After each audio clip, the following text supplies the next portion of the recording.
mau bahas ini dulu nih, kenapa mereka suka menyerang Paulus ya. Ini saya buka dari hadis dulu nih ya.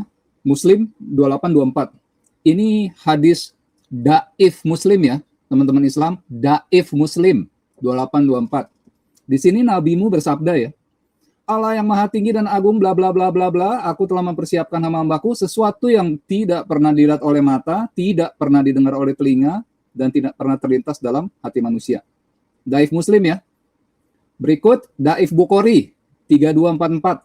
Di sini juga Nabi bersabda, aku telah menyiapkan untuk hamba-hambaku yang soleh sesuatu yang tidak pernah dilihat mata, tidak pernah didengar telinga, tidak pernah terlintas di hati manusia. Kalau sedemikian kalian benci sama Paulus, kenapa kalian curi gitu loh perkataan Paulus di Korintus nih. 1 Korintus 2 pasal 9. Tetapi seperti ada tertulis, apa yang tidak pernah dilihat oleh mata, tidak pernah didengar oleh telinga, dan yang tidak pernah timbul dalam hati manusia. Semua yang disediakan Tuhan Allah untuk mereka yang mengasihi Dia. Tuh, betapa munafiknya tuh. Nah, perkataan Nabi Muhammad aja masih nyuri gitu dari tulisan Paulus. Ya, lucu ya. Itulah. Sekarang kita lompat ke yang paling awal, Nabi Adam deh, penciptaan. Ini saya yakin Paking udah tahu lah. Kemarin ya izinkan saya nyebutin Bu Fatima ya. Saya dengan Bu Fatima dengan Pak Stenker nemuin gitu. Ada 3 ayat yang kaitannya saat penciptaan Adam. Kalau di dalam kitab suci mereka, begitu Adam selesai diciptakan, Allah SWT ini berfirman gitu ya kepada para malaikat, sujudlah kalian kepada Adam. Mereka semua sujud kecuali iblis. Nah, narasi ini nih tidak ada di kitab suci manapun. Ini spesial cuma ada di Quran. Ini ada di Al-Baqarah 34. Dan ini nggak cuma sekali. Ada juga di surah Al-Isra ayat 61 dengan narasi yang sama. Sujudlah kamu semua kepada Adam, mereka semua sujud kecuali iblis. Diulangi lagi di surah Taha QS 20 ayat 116. Sujudlah kamu kepada Adam, mereka pun sujud kecuali iblis. Nggak cukup 3, diulangi lagi di Al-Araf. Bersujudlah kamu kepada Adam, mereka pun sujud kecuali iblis. Nggak cukup 4, ditambah 5. Surat Shad ayat 3. Lalu para malaikat itu bersujud semuanya kecuali iblis. Yang ke-6, surah Al-Hijr ayat 30. Bersujudlah para malaikat itu semuanya bersama-sama kecuali iblis. Nah, ini semua nggak ada di kitab suci nih. Adanya di buku dongeng. Ini tadi saya udah buka ya, surat Taha ya. Sujudlah kamu semua kepada Adam, kecuali iblis, dia menolak. Narasinya ditambah nih, di surat Shad. Lalu para malaikat itu bersujud semuanya, kecuali iblis, ia menyombongkan diri. Di surat Al-Baqarah, nambah lagi narasinya. Mereka pun sujud kecuali iblis, ia menolak dan menyombongkan diri. Nah, kita bandingkan aja ya dengan buku ini nih. Ini Cave of Treasures, terjemahannya Kitab Harta Karun. Kisah Gua Harta Karun, ditulis tahun 590 Masehi, 20 tahun sebelum Muhammad dapat wahyu. Di sini tertulis, Allah berkata kepada setan ya, datang engkau, sembahlah gambar dan rupaku. Setan menolak dengan sikap arogan dan kurang ajar. Oh, dibandingkan aja kiri kanan, narasinya sama persis kata per kata. Ini bukti kecil ya. Bukti kecil kalau kitab sucinya tuh nggak ada sebenarnya. Kitab sucinya ini produk mesin fotokopi Pak Ikim. Nah, dengan narasi sama nih, ini juga sama. Di Al-Hijr tadi kan, jadi setannya udah menolak nih. Sama Allah SWT, iblisnya ditanyakan, kenapa kamu menolak sujud kepada Adam gitu ya. Nah, dia kamu sujud karena merasa Adam tuh diciptakan dari tanah liat. Di surah Al-Hijr. Di surah Shad, narasinya bertambah nih. Iblis berkata, aku tuh lebih baik dari Adam, karena engkau menciptakan aku dari api, sedangkan engkau menciptakan Adam dari tanah. Di Al-Araf juga diulang lagi narasi yang sama gitu, di surah yang lain. Iblis menjawab, aku lebih baik daripada dia. Engkau ciptakan Adam dari api, sedangkan engkau ciptakan Adam dari tanah. Nah, kita bandingkan ya. Ini Injil palsu Bartolomeus. Ditulis di abad keempat gitu ya. Gospel or Questions of Bartholomeus. Source-nya ada di sini. Nah, di sini yang berkata malaikat agung Mikael nih. Jadi malaikat Mikael berkata kepada setan ya, atau iblis ya. Sembahlah patung Allah yang telah ia buat menurut rupanya. Tapi setan berkata, aku adalah api dari api. Akankah aku menyembah tanah liat dan materi? Oh, kata per kata. Nah, sama persis ya. Oke, kita lanjut. Selesai dari Adam, kita lanjut ke keturunannya Adam. Kalau kita punya Kain dan Abel, di sebelah namanya dimulafkan. Jadi Kabil dan Habil. Dimualafkan. Iya, jadi Kabil dan Habil. Nah, kita kan punya Kain dan Hebel. Sulaiman tuh dimualafkan ya. Nanti Pak, mungkin kalau ada waktu penutup saya ke sana. Ini kisahnya teman-teman tahu lah ya, ini kisah sekolah minggu lah di Kejadian 4. Ini ketika tindakan kriminal pertama kali terjadi di dunia kan ya. Jadi berkata kepada Abel gitu ya, marilah kita ke padang. Ketika mereka di padang, tiba-tiba Kain memukul Habel, lalu membunuh dia. Titik, udah selesai. Nggak ada cerita lain di Bible, udah cukup jelas gitu ya. Nah, kalau di Quran ada narasi yang berbeda nih. Ini ada di Al-Maidah ayat 27 ya. Ini saya tandain kisah kedua putra Adam. Jadi kita nggak usah capek-capek baca semuanya. Ya, ada Habil, ada Kabil. Habil ini Abel, Kabil ini Kain. Nih, jadi sebelum Abel ditewaskan oleh Kain, ini ada dialog di Quran nih. Kabil berkata bla bla bla, lalu Habil berkata bla bla bla. Nah, barulah si Kabil memukul Habil. Nah, narasi ini nggak ada di kitab suci manapun nih. Adanya di Targum. Nih ya.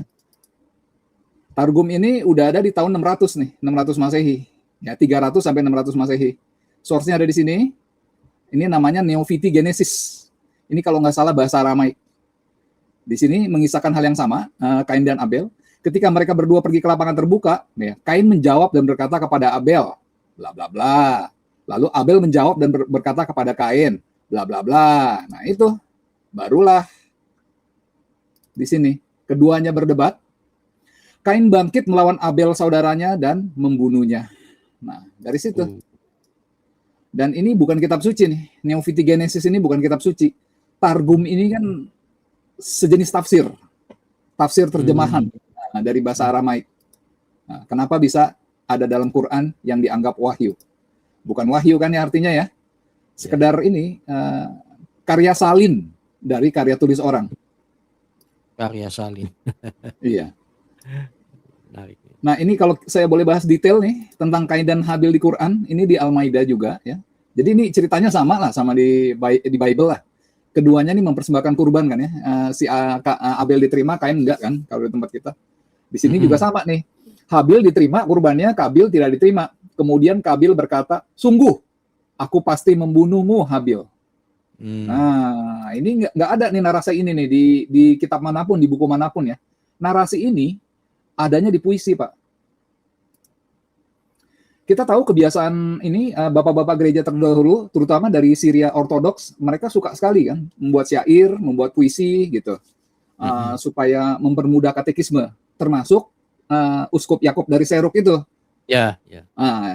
Cerita 7 pemuda dari gua itu kan sebenarnya khotbahnya Uskup Yakub yang ditulis dengan bahasa puitis, dilihatlah sama penulis Quran, disalin jadi surat Al-Kahfi. Demikian juga ini ada seorang Kristen namanya Ishak dari Antioquia. Dia buat khotbah tentang Kain dan Abel. Jadi ini puitis nih. Di sini Kain berkata, karena Tuhan telah berkenan pada kurbanmu, tapi menolak kurbanku, aku akan membunuhmu. Ini ada yang dalam kurung, ini bahasa Syria nih. Saya juga nggak maafkan saya kalau saya salah bacanya ya. Katel nalak, gitu ya. Katel nalak, gitu ya. Karena dia telah memilih-milihmu dan bla bla bla. Nah, di sini ketahuannya penulis Quran ini nyontek. Kita lihat bahasa Arabnya nih yang dipakai buat membunuh. Ini ya bahasa Inggrisnya. Surely I will kill you. Tadi loh kata-kata si Kabil. Aku akan membunuhmu. La aktulanaka. Sama persis kan katel nalak. Ini yang diserap ke dalam bahasa Arab. Dijadikan ini sehingga penulis Quran ini ketahuan nyontek dari khotbahnya Ishak dari Antioquia ini bahasa Syria. Itu. Demikian juga narasi ketika Habil menjawab gitu ya. Waktu Kabil protes, kurbanmu diterima Habil, tapi kurbanku nggak diterima. Nah, Habil berkata, sesungguhnya Allah hanya menerima amal dari orang yang bertakwa. Demikian juga di khotbahnya Ishak ini dari Antioquia. Abel menjawab, kesalahan apa yang telah kulakukan? Jika Tuhan berkenan kepadaku, Tuhan berhak memilih atau menolak sesuai kehendaknya. Nah, sama ya narasinya. Tuh. Jadi kalau ada yang berbeda di Quran ya, mereka selalu bilang nih ya, teman-teman Islam selalu bilang itu artinya menyempurnakan yang tidak ada di Alkitab dan di Perjanjian Lama dan di Perjanjian Baru. Mereka bilang itu merupakan satu penyempurnaan. Itu salah, teman-teman Islamku. Itu bukan penyempurnaan, tapi itu hasil pencurian. Maksudnya kalian penulis Quran ini tega sekali gitu loh. Khotbah pun disikat gitu loh. Khotbah. Ini khotbah gini, hasil karya manusia, hasil puisi itu disikat, dijadiin tulisan di ayatnya. Begitu. Ya, ini hasil curian semua. Mereka tuh tahu nggak Pak ya yang begini-begini, tahu nggak ya? Nggak tahu Pak, karena cuma bisa nyanyi. Dia nggak ngerti bahasa Arabnya. Kalau saya kan pribadi, saya bukan ahli teologi, saya bukan ahli hermeneutik, saya cuma penggemar dongeng. Jadi saya baca terjemahannya. Iya, ini di Quran ini jadi tertarik kan, kemudian baca-baca artikel, kok ada yang beda, kenapa bisa beda gitu ya sama Bible gitu. Dari mana bedanya, nyari, ketahuan gitu. Aduh. Nah, ini masih sama nih di ayat 31 ya. Ini situasinya jadi Abel tuh udah tewas. Habil udah tewas, si Kabil kebingungan nih, apa yang harus dilakukan? Apa yang dilakukan? Allah SWT mengutus seekor burung gagak untuk menggali tanah, memperlihatkan kepada Kabil bagaimana dia seharusnya menguburkan mayat Abel, gitu. Narasi ini nggak ada di kitab suci, nggak ada. Adanya cuma di sini, di Midras. Midras ini tafsir Yahudi. Tunggu. Ini yang dia ngomong abad berapa? Pak Abram. Yang mana, Pak King? Yang di Quran? Tadi itu yang tadi burung menguburkan, kasih contoh kubur temannya. Abad ke-7, Pak. Nah, abad 1 memang manusia kubur manusia pakai apa? Nah, ini kan supaya ini Pak, apa? Bukan. Maksud saya itu kan dongeng mereka. Dongengnya mereka itu kan begitu. Kan kita kalau pakai otak yang cerdas, abad 1 itu kan sudah banyak, sudah sejak peradaban sudah banyak sekali. Enggak, gini Pak, kita harus menyikapi ini dengan kacamata mereka. Kacamata penulis Quran ya. Sekarang saya jadi ada istilah baru, penulis Quran, karena Quran ini ditulis orang, dibuat orang. Dibuat manusia. Jadi Kacamata bukan dia, ya? ya bukan Pak, udah jelas bukan. Ini kan sama zamannya. Kabil Habil ini sejaman dengan Kain Abel. Ya, berarti di masa itu kan kita nggak tahu gimana cara orang menguburkan jasad gitu, kita nggak tahu. Makanya di sini petunjuknya Allah mengutus burung gagak, ngasih tahu si Kabil. Nah, cerita ini pertama kali saya anggap wah ini fantastis juga ya. Setelah cari ya ternyata kisahnya udah ada di Midras. Midras ini ratusan tahun sebelum Quran. Di sini tertulis ya, yang Maha Kudus terpuji Dia memilih 2 burung yang bersih, menyuruh salah satunya membunuh yang lain, lalu menggali tanah dan mengubur korbannya. Kain belajar dari hal ini apa yang harus dilakukan. Ya begitulah ceritanya. Kalau itu gagak dari awal ciptaan dulu, kok sekarang gagak? Saya belum pernah ada ibadah pemakaman burung bergagak. Nggak ada. Iya Pak, yang ada juga gagak nongkrong di kuburan ya Pak. Kalau di film-film ya. Jadi film-film horor. Iya, memang nggak pernah ada Pak, gitu. Karena Midras ini yang di sebelah kanan ini kan saya bagi 2 kiri kanan ya. Yang Midras yang di sebelah kanan ini nih hasil imajinasi manusia. Ini tuh dongeng gitu. Dongeng mereka diambil, ditelan bulat-bulat sama penulis Quran, disalin gitu ceritanya. Dianggap sebagai sesuatu yang lagi Pak. Parahnya dimodifikasi. Iya, dimodifikasi gitu. Gawat. Oke, kita lihat nih ada perbedaan apa lagi. Oh, ini perbedaan paling hakiki nih. Wow. Tentang Nabi Nuh, kita lompat ya. Kan tadi Adam udah keturunannya, sekarang Nabi Nuh nih. Jadi, kalau di Islam itu, bahteranya Nabi Nuh tuh berlabuhnya di Gunung Judi. Judi. Iya, Beda. Gunung Judi. Kalau di Bible, Batra itu Ararat. kandasnya di mana? Ararat gitu ya. Iya. Ini bukan bikinan saya ya. Kita lihat kitab Ibraninya ya. Tuh, Ararat ya, sama ya. Nah, Hmm. kenapa bisa jadi judi nih gitu ya? Di Al-Qur'an ini beneran judi ya, bukan bikinan-bikinan saya juga ya. Oh, Ini kalau begitu. ada yang Bukan pintar bahasa sekedar Arab nama nih. ya? Hah? Bukan sekedar nama ya? Memang judi gitu. Oh, The Bukan. Judi. Namanya Iya judi. nih, Al-Judi buat Al-Judi. mereka. Iya. Kenapa di Quran bisa nongol gunung judi? Karena si penulis Quran nyontek dari kejadian bahasa Aramaik. Nih, kitab Peshitta. Peshitta kan kitabnya orang Syria nih. Ditulis tahun 200 Masehi. Di sini tertulis, dan Bahtera itu berhenti di pegunungan Kardu Kurdi. Itu yang dicontek sama apa? Penulis Quran. Nah, sekilas ini kayaknya bunyinya nggak sama kan ya? Antara judi dan Kardu Kurdi. Tapi kalau kita lihat evolusi bahasanya, etimologinya, awalnya kan Kardu Kurdi nih. Ya. Ketika Yunani masuk, Romawi masuk, namanya berubah jadi Gordien. Dari Gordien ini ya, banyak yang dipendek-pendekkan lah, jadi Gordi. Nah, dari sinilah penulis Quran yang jelas-jelas orang Arab ngambil nama judi. Kita tahu sama-sama kan kalau orang Arab ketemu huruf G, nggak bisa mereka, jadinya J. Jadi Jordi ini jadi judi. Contohnya ini teman-teman, Gehinom jadi Jahanam, Hagar jadi Siti Hajar, Goliat jadi Jalut, Gabriel jadi Jibril. Nah itu Pak, semua yang G jadi J, ya itu mereka ngambil dari situ, gitu. Aduh, kasihan ya. Ya kasihan Harus memang. Kasihan betul. Ini saya mau ngomongin apa ya? Ngomongi ini aja, Donditan, Pak. Ya ini Pak, karena dia nggak mau pernah bahas kitab sucinya sendiri, biar kita yang bahas aja di sini. Iya, Islam kalau kau bahas kitab sucimu dengan jujur, saya tidak percaya kalau kau akan tetap di sana, itu saya nggak percaya. Kecuali tidak cerdas, ya. Kecuali tidak cerdas, ya, begitu ya. Dan itu bisa diperhatikan. Silakan Pak, selesaikan. Lalu Ya, Pak satu lagi narasi kalau Quran itu bukan datang dari Tuhan ya, datang dari penulis, seorang penulis yang tidak luput dari kesalahan. Ini kejadian 37 ketika Yusuf dijual. Kita semua udah tahu kalau Yusuf dijual seharga 20 shikal perak. Tapi di Quran bisa jadi dirham. Mereka menjual Yusuf dengan harga murah, beberapa dirham. Dirham ini belum ada. Dirham ini adanya di tahun 224 Masehi. Yusuf hidupnya di 1500 sebelum Masehi. Ini udah salah fatal. Gitu. Berarti artinya ini karang-karang ya Pak ya, artinya ya? Kenapa Pak? Ya begitu. Artinya ngarang-ngarang ya? Ngarang-mologi. Saya mencoba berpikir positif gini Pak. Mereka tidak mengerti shikal perak.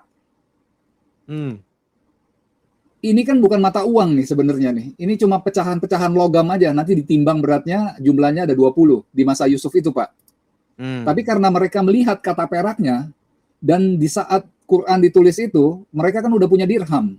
Dirhamnya Persia itu, dirham. Nah, mereka pikir itu 20 dirham. Jadi mereka tulis aja nih, beberapa dirham gitu.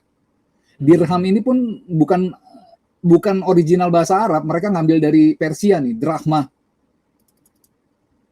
Nih, dirham Sasania Persia ini, drachma. Nah, setelah mereka bisa kuasai Persia, baru mereka keluarkan dirham Islam. Begitu, kesalahan fatal. Nah, mumpung di sini, kita lihat ya, betapa akuratnya Bible nih. 20 shikal perak. Kita lihat dulu bukti arkeologi. Ini ada kode Hammurabi. Hammurabi ini semacam kode-kode hukum lah. Di sini udah dijelaskan ya. Ganti rugi atas kematian tidak sengaja seorang budak milik orang lain adalah 20 shekel perak. Sesuai kan ya? Tuh. Yusuf kan dianggap budak. Kode Hammurabi ini saya nggak bisa tampilkan, tapi tinggal di Google nih ada nih. Dokumennya ada. Ini sebelum Masehi. Lalu di hukum nomor 252 juga ditulis nih. Jika adalah seorang budak, bangsawan, maka dia harus membayar sepertiga mina atau 20 shikal perak. Nah, betapa akuratnya tuh Bible. Ini ya, kalau mau disandingkan dengan bukti arkeologi. Tapi sebenarnya nggak perlu menurut saya, karena Alkitab tuh bisa membela dirinya sendiri. Ini kita lihat di Imamat, di sini tertulis, lelaki yang umurnya 5 tahun sampai 20 tahun, harganya 20 sikal. Antara 5 tahun sampai 20 tahun ya. Berapakah umur Yusuf saat dijual? Itu ada di Kejadian 37. Yusuf tak kala itu berumur 17 tahun. Tuh, akurat sekali ya. Akurasi nih. Nah ini. Padahal kita juga mengakui kalau Bible tuh tulisan manusia gitu ya. Dengan ilham Roh Kudus. Tapi betapa akuratnya gitu, akurasinya lihat. Buat hal-hal kecil kayak gini aja bisa akurat sekali. Mau disandingkan dengan bukti arkeologi, itu pun akurat. Nah, coba yang di sebelah, isinya apa? Isinya dobol semua. Kosong gitu. Aduh, kasih. Ya, aduh ya Pak. Oke, supaya nggak ini, nah inilah. Nah, saya lanjut lah ya. Saya lanjut ke Musa ya. Dia di sini sama nih ya. Di Al-Araf ditulis nih ya. Kami tuliskan untuk Musa pada lau-lau Taurat. Lau-lau dalam kurung Taurat. Mereka Oke. penulis Quran. Sebentar Pak, ciri khas Ya. kami begitu ada yang masuk kita sapa dulu Pak Stenker. Shalom. Pak Stenker, selamat datang. Shalom, shalom. Ya, shalom, shalom. Baik Pak Stenker. Baik, silakan Pak Abram diselesaikan lalu Pak Abuna. Ya. Di sini mereka penulis Quran udah tahu nih, kalau lau-lau ini artinya lo batu. Ya, tuliskan untuk Musa lau-lau Taurat. Di sini kan bahasa Arabnya nih. Al-awahi artinya tablets, lempengan batu gitu ya. Mereka udah tahu gitu. Nah, kenapa dari lau-lau ini bisa keluar istilah lau mahfuz? Lau mahfuz ini adalah satu tempat. Iya, ini adalah satu tempat di mana Al-Qur'an yang mulia loh ya, tersimpan dalam tempat yang terjaga. Nah, mereka curang nih bahasa Indonesianya, terjemahannya tempat. Padahal bahasa Inggrisnya lebih jujur. Tuh. Tablet preserve, tablet lempengan batu. Ini ya, lau mahfuz bahasa Arabnya. Launya ini kan ngambil dari sama nih, tabletnya Musa. Saya nggak bisa baca Arab, kita perhatikan bentuk hurufnya aja sama persis. Sama. Iya, sama. Artinya kan lempengan batu gitu. Kenapa mereka bisa jadikan ya? Pak Abram, itu tabletnya merek Samsung atau Oppo atau apa, Pak? Nokia, merek Nokia. Iya. Ya, itu. Mereka ciptakan sendiri nih lau mahfuz. Jadi lau mahfuz nih satu tempat tersimpan semua kitab termasuk Zabur, Injil, Taurat tersimpan. Iya begitu Pak. Nah, kalau saya nilai bahasa Arab tuh bahasa yang miskin, nggak punya kosakata, gitu. Nggak bisa ngebedain satu tempat buat semua kitab dengan lo batu, begitu dengan lempengan batu. Yang satu ya. Terus yang kedua, pemahaman mereka nih ya. Lau-lau ya, dalam kurung Taurat. Jadi mereka penulis Quran ini menyangka dua loh batu yang diterima yang diterima Moses ya, itu adalah Taurat. Padahal kan bukan, itu 10 perintah arah. Nah, coba teman-teman bisa bayangkan nggak? Kalau Taurat ini ditulis di loh batu, seberapa banyak batu yang harus Musa terima? Taurat ini kan 5 kitab Musa, dari Kejadian sampai Bilangan. Bisa bayangkan nggak Pak gitu Musa? Aduh, harus punya gudang yang kayak gudang bataringan gitu loh, isinya lempengan batu semua gitu. Ya, tuh. Betapa, ya, udah minim pemahaman, minim kosakata gitu. Masih mau dianggap bahasa surgawi. Aduh, maaf ya, bullshit semua. Ya, benar-benar agama bullshit nih. Kalau yang masih waras segera tinggalkan lah. Ya, ada Muslim kalau Islam. Bukan stay away lagi Pak. Kalau saya please leave Islam immediately. Islam. Oh, ada yang baru lah Immediately. Ya, immediately. Ganti. Ya, ini udah omong kosong semua. Oke, terakhir sebagai penutup, ya, saya belajar banyak dari Pak David.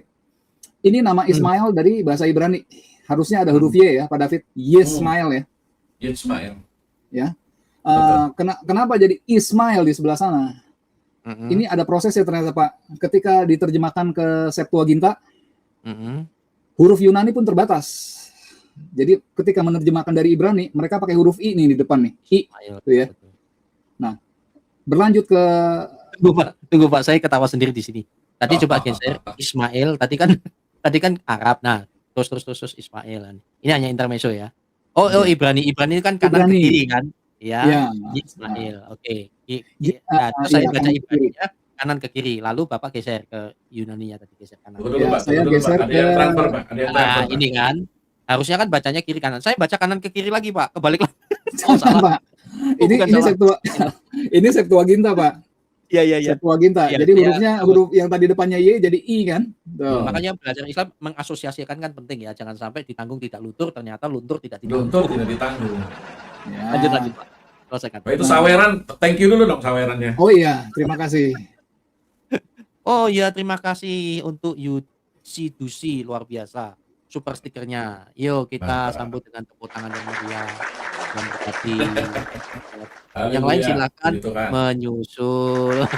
Ya, silakan menyawer. Nah, Kita nanti Pak, pindah berarti ke itu ditambah 3 hari 3 malam Pak ya. Silakan. kita pindah ke Latin Vulgata. Nah, jadi Ismael. Tuh kan? Nah, ini yang diambil sama penulis Quran, Ismail.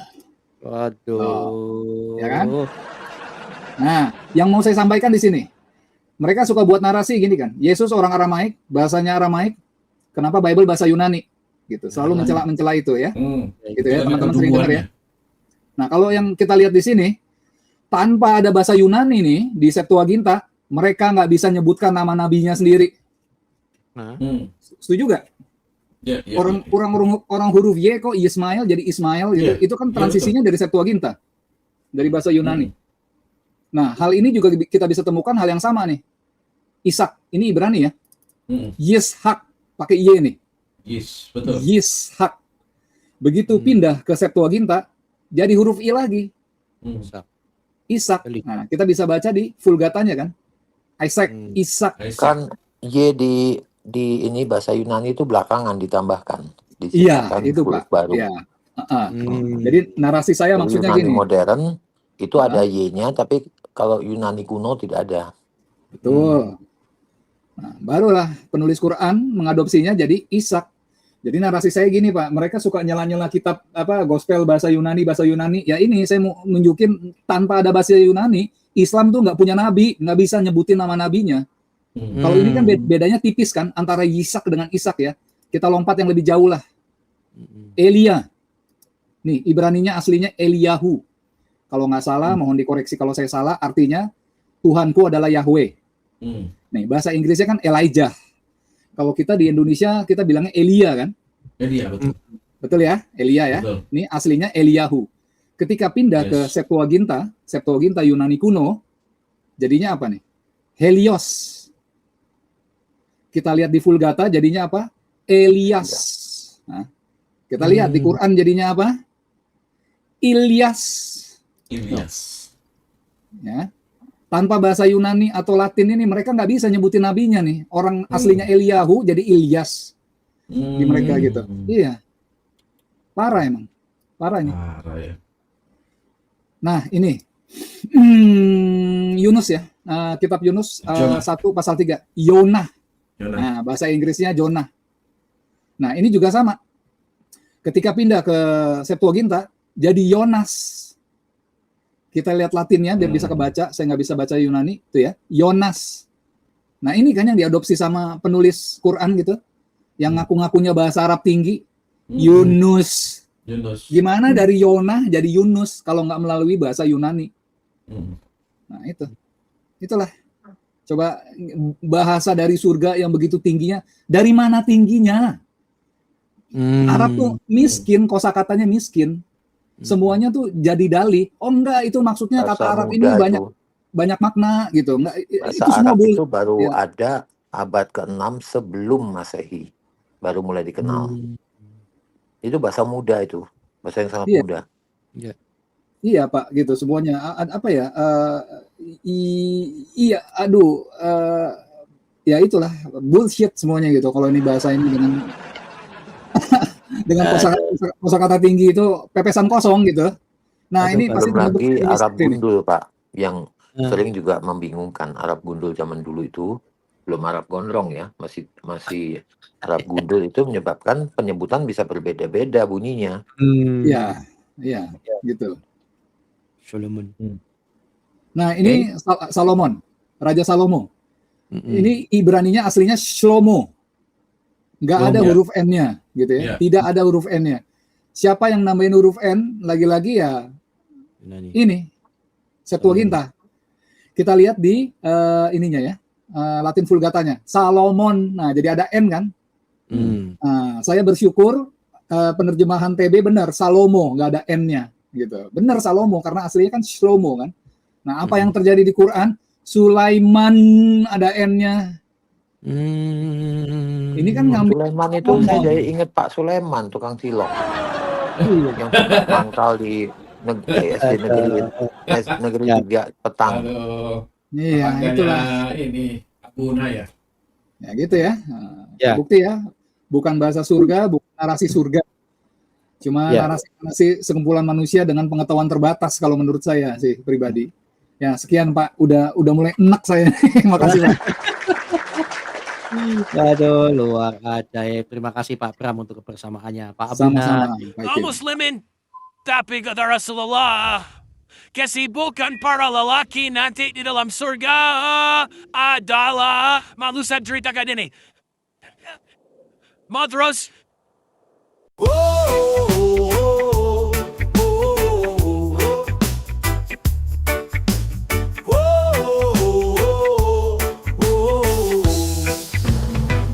Kaum muslimin kata Rasulullah, kesibukan para lelaki nanti di dalam surga adalah memecah perawan istri-istrinya. Mereka perawan terus dapat perawan, istri selesai dia perawan lagi.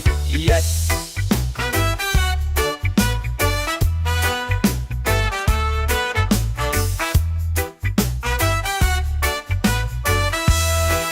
Kata Rasulullah, maaf ini hadisnya sahih, tolong baca dalam kitab Tamasya ke Surga. Rasul berkata zakar laki-laki ketika dia berdiri karena syahwat selama 70 tahun berdirinya. Yes.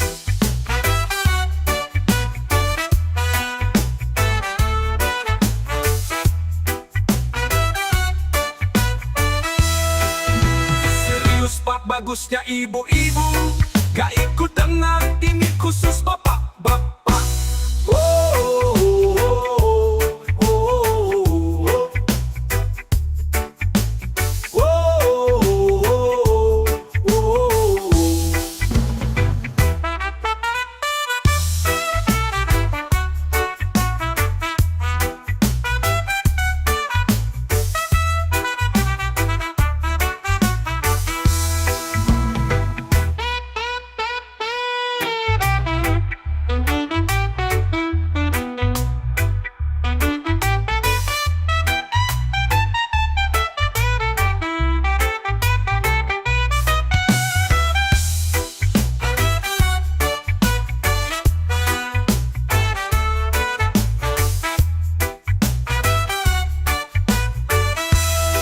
Serius Pak, bagusnya ibu-ibu gak ikut dengar ini khusus bapak-bapak.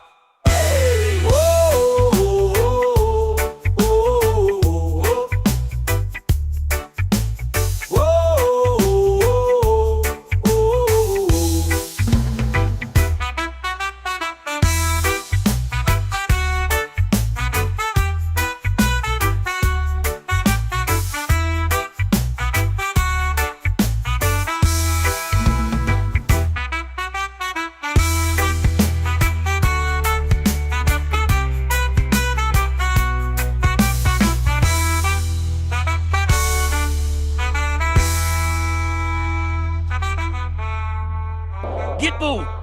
Serius pa. Bagus na ibu-ibong na ikut ng pengajian ini. Ni khusus bapak-bapak.